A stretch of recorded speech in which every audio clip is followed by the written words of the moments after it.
Hello, people of the world that watch internet videos that have to do with cars. Welcome to this, my 1990 Honda CRX SI Restoration Series, which will soon be powered by this JDM B16A SIR2 spec engine. Where we last left off in the previous video, I was in the process of decontaminating this engine bay and getting it ready to test fit the new engine. CRX Type R. When I pulled the engine out of this car, I did it up over the top. However, I have all the suspension disassembled right now, so how heavy is this? Oh yeah, that's heavy. There are two bad things that can happen in this scenario. One, I upset the balance of the car and it falls off the back of the lift. Or two, my noodles can't support that thing and I drop it on my feet and break everything.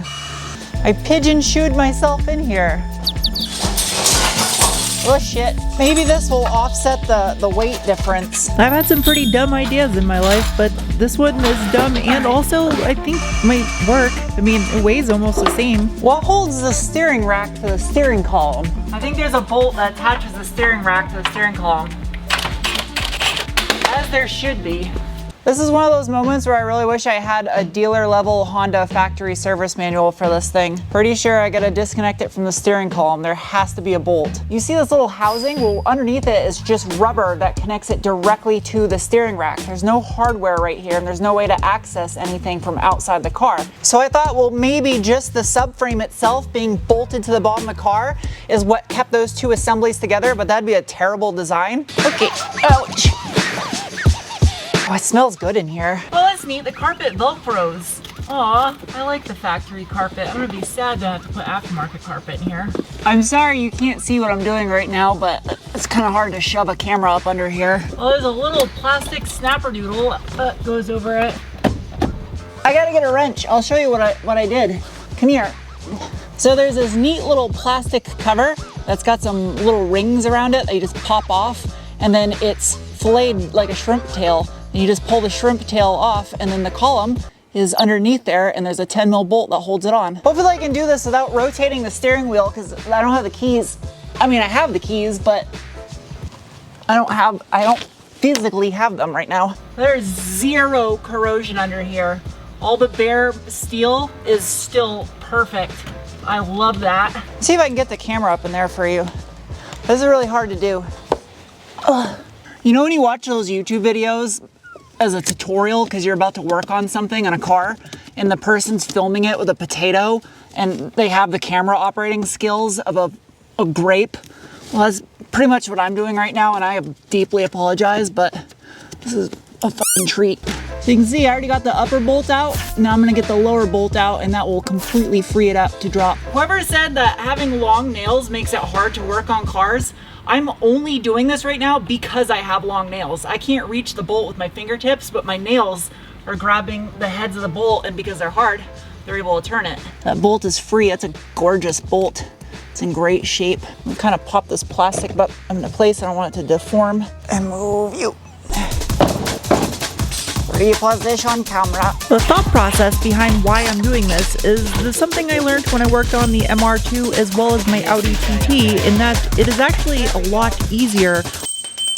All right, is there anything holding this thing in? It's actually a lot easier on a transverse layout to remove the engine, transmission, and subframe all as one assembly out from the bottom. Just getting hung up a little bit right here. There we go. Now it's free. Subframe is out. All right, in hindsight, my little counterweight idea might have been a little bit ridiculous, but rather be safe and stupid than stupid and stupid. There, subframe and steering rack assembly removed. Look how floppy that is. Yeah, needless to say, all of this stuff needs to be rebuilt. And this is not gonna be a track car, so this is gonna be closer to OE spec with rubber bushings. Before I go and spend an astronomical amount of money on bushings to rebuild everything, it would behoove me to test fit my Integra Type R rear stuff. So what I have on my cart here is an early Honda Integra Type R 94 to 97 rear arm wishbone assembly, which was known as the DC2. We did get those here in the United States, but not until 1998. So the early model years in Japan, 95 through 97, had a 4 on 114.3 PCD before switching to a 5-lug globally in 1998, but it also had the same rear suspension geometry as a CRX. Oh, I hear a dove going woo, woo, woo, woo, outside. How do I do this? It looks super similar. 240 millimeter, that's the same. 28 mil, no, that's the same. Oh, this is different right here. Yeah, this looks beefier. So tech tip, internet forums are not tech data. Don't ever use them as such. And knowing is half the battle. The primary differences in between these two assemblies lies right here in the central area around the hub. It makes a lot of sense considering the fact that it does have to have a larger PCD, which means that force is spread out across a larger area, and I am completely pulling part of that out of my ass because I am not an engineer, but it makes a lot of sense. Man, this just wants to strip.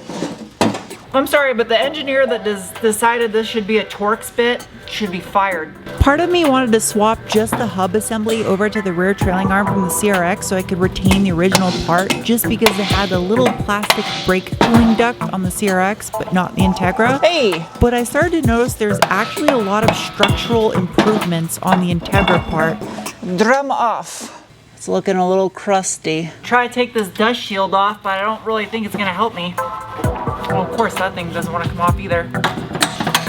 In theory, this should all be like Legos, and I should be able to swap the hub and the brake over from the Type R to this. I can lift that up, spray some penetrant down there. My broken bottle. I don't know if that penetrant's gonna help. No. This is gonna strip if I try. That sucks. This link, the same. In order to retain the CRX's little plastic brake cooling duct, I'm gonna have to add a tab right here since that hole is the same, but it's missing up here. Literally doesn't get any more OEM plus than this, trying to make the best possible part out of a bunch of factory stuff. Even though this one looks really nice, I still think it needs to get stripped and repainted. I don't know. There's the old cable, out, junk. Oh, that is an ABS sensor, I do believe. Even the hub on the CRX has the provisions in the flange design to attach an ABS sensor. There's no holes drilled in it, but This is completely opposite of how I did the Celica restoration because I'm putting this together unfinished just to make sure it all fits rather than doing it when it's pretty like I did in the Celica.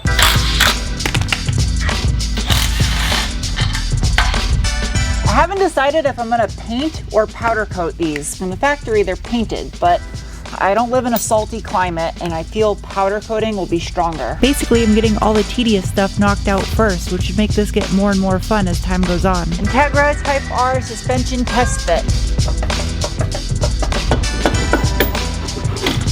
Okay. Probably should have lowered the car for them. It's not tippy, but it will be. I don't know how I'm gonna reposition the car forward. Like that.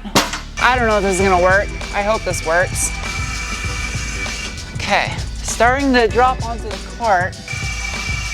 The rear is no longer on the lift. Oh, the car is not on the lift. Hey, I don't need to move it much. Okay, that's quite a bit. I would say that's pretty balanced right there. I'm gonna have to do this twice. When I drop the engine in, I gotta remove it again. Carefully, carefully, carefully. This car can't weigh much right now. Yeah, that's sturdy. I feel much more secure with this doing things. This thing isn't terribly heavy. I would say maybe 40 or 50 pounds. You see how handy that already is? Look at that. CRX right rear suspension. Everything is labeled where it goes.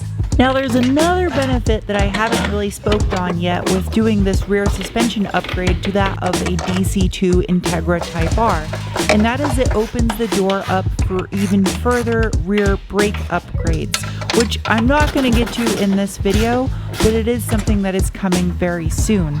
I know some of the OGs watching right now already knew this was a thing, but I like verifying for myself rather than taking some random person's word for it. So Yes, this successfully bolts up. CRX parking brake cable will line up perfectly. So now I can rebuild them. New bushings, everything, good to go. Thankfully, I got a dual drill wheel here. This one's 114.3 and 100. Yeah, that looks like it's the same. I don't think it changed. The alignment's all out of whack, but nothing changed back there. I'm no paleontologist, but I'm pretty sure this came off a championship white Integra Type R that was repainted. Test fit rear suspension complied with. So if you'll notice, this EG6 SIR2's B16 has 3 positions for belts on the crank pulley. That's not gonna cut the mustard. Who cuts mustard? That, like, where did that cut? No one cut, you can't cut liquid. That's heavy.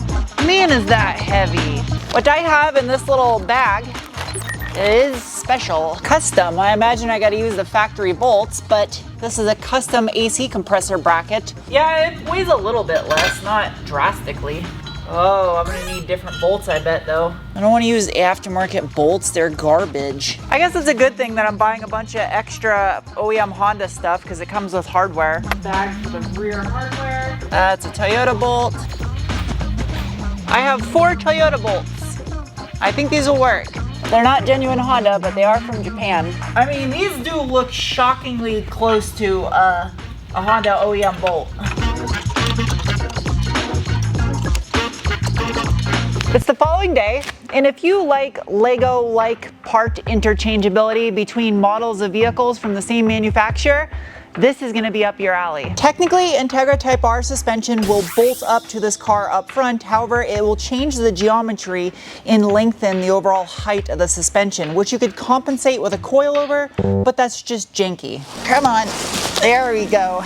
These are EP3 Honda Civic Type R front calipers. We did not get this car in America. All we got was the SI. One of the benefits of Honda's part interchangeability is it's not just restricted to one generation. Sometimes parts from multiple generations will still fit different vehicles. It is still just a single piston caliper. However, it is a much beefier single piston caliper that will allow for a larger diameter rotor.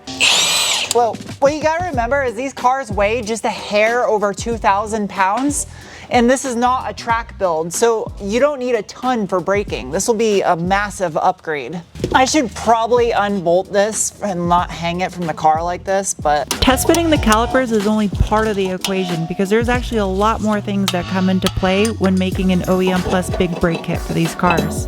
Don't think I can use the same bolts anymore though.